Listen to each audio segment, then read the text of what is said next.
So I wanted to segue a little bit talking about the gut and hormone connection. And something that we've been taking a close look at is what's called the estrobolome. So would love to hear your thoughts, your opinions on how the gut is connected to our hormone health and to specifically estrogen metabolism, detox, etc. Yeah, I mean the hormone estrogen, the gut estrogen connection is so fascinating. They both influence each other, right? They certainly, as you estrogen changes, as you get into perimenopause and menopause, it has bad effects on the microbes of your gut, so they tend to kind of become worse microbes.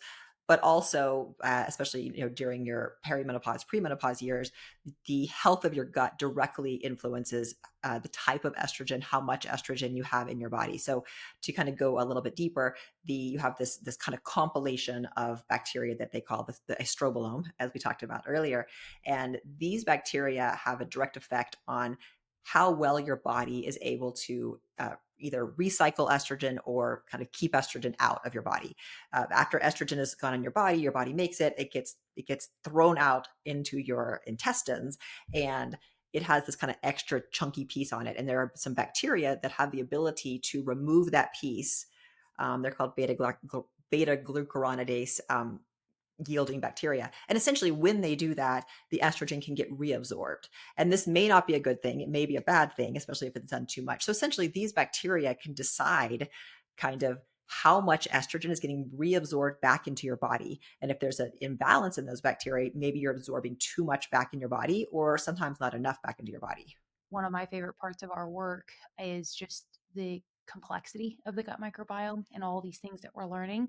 But it's a very wise system. Yeah, it's so fascinating. I mean, certainly in your gut, these microbes are there. They're also in your vagina. So Yeah. as you go through perimenopause and menopause, you lose estrogen. That also affects the microbes in your vagina, and Yes. it's a shift, kind of the bad guys, and that's why we see so many increased infections in women Yes. after the age of 50. Yep. You're getting more yeast infections, bacterial infections. Yep. Like all of this comes down to the microbiome. And these are all in your skin. Like, these Yep. microbes are everywhere, of course, and estrogen it strongly influences all these different microbes. So it's a fascinating, like as you said, like it's super complicated. I certainly don't know everything about it, but I love learning all the things that we are learning about the microbiome. There's a lot of stuff that we do know now, which is great.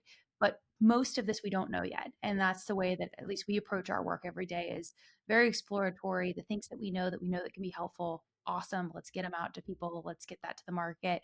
But then there's so much of this that just has yet to be discovered. So Well, it's and I think also the way they all interact is that what yes, we also really have, we're just starting to be able to use AI and these yes, big data sets, because you've got so many different things coming. You have your genetics and how your genes yep, are looking at things. You have your microbiome, you have your hormones, you have your function of various organs. There's so many different pieces of the puzzle, and they all affect each other.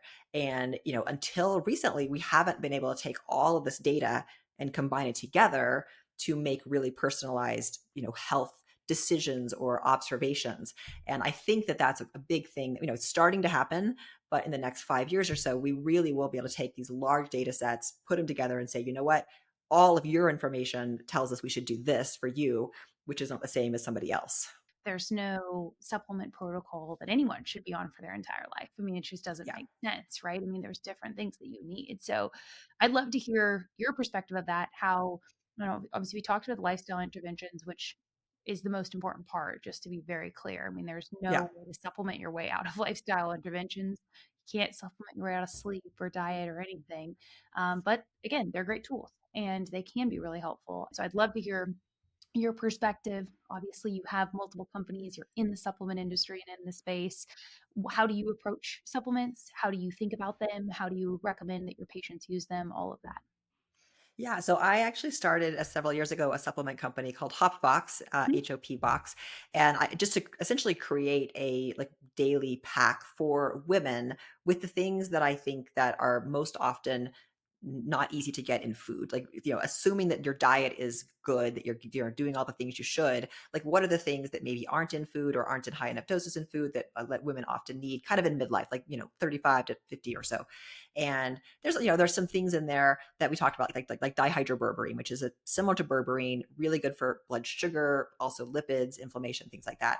But also just the things like vitamin D and vitamin K and magnesium. Some of these micronutrients that many people are low in. Magnesium is a big one.